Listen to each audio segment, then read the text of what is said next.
महाराष्ट्र बंदच्या पार्श्वभूमीवर नांदेड आगारातील एसटी सेवा तात्पुरती बंद ठेवण्याचा निर्णय घेण्यात आला आहे।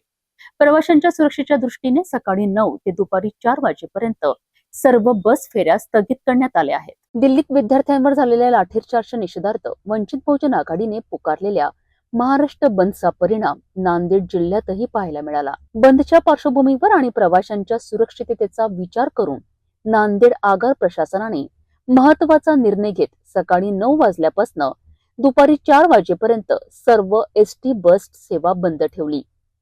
या बंदला काँग्रेस, ठाकरे सेना, राष्ट्रवादी काँग्रेस, शरद पवार गट, मनसे तसेच विविध सामाजिक आणि विद्यार्थी संघटनांनी पाठिंबा दिलाय। त्यामुळे शहरासह जिल्ह्यात बंदचा व्यापक परिणाम दिसून आला। एसटी सेवा बंद राहिल्याने अनेक प्रवाशांची गैरसोय झाली।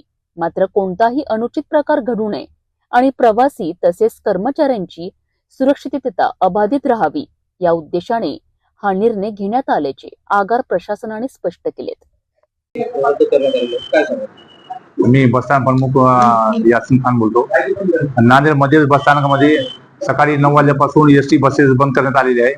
सकाळपासून एसटी महामंडळाचे एकूण बाहेर येणाऱ्या जाणाऱ्या गाड्या एकूण 7 गाड्या माझ्या बसस्थानकामध्ये सध्या लावलेल्या आहे। पोलीस प्रशासन आणि एसटी महामंडळाचे वरिष्ठ अधिकारीच्या आदेशानुसार आम्ही प्रवाशाची गैरसोय होणे, एसटी मंडळाचे काही नुकसान होणे या उद्देशाने आम्ही सर्व गाड्या 9 वाजल्यापासून आम्ही बंद करण्यात आलेल्या आहे। सध्या पंढरपूर यात्रा चालू आहे आमच्याकडे। पंढरपूर यात्रामध्ये भाविकांची गर्दी झालेली आहे आमच्याकडे, तरी ते गाड्या गर्दी झालेली आहे। आम्ही प्रशासन सांगितलं होतं की वरिष्ठांच्या आदेश आल्या, पोलीस प्रशासन आदेश तेव्हा येईल 12 साडेबारा वाजेपर्यंत, त्यानंतर आम्ही सर्व गाड्या मार्गस्थ करणार आहे। लांब पल्ल्याच्या किती गाड्या आपल्या प्रभागातून जातात आणि किती गाड्या रद्द करतात?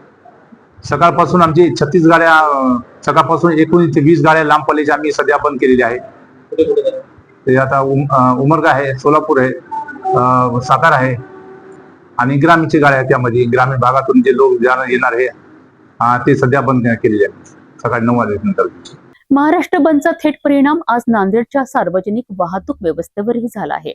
परिस्थितीचा आढावा घेतल्यानंतर दुपारी 4 वाजल्यानंतर एसटी सेवा पुन्हा सुरू करण्याची तयारी प्रशासनाने केली आहे।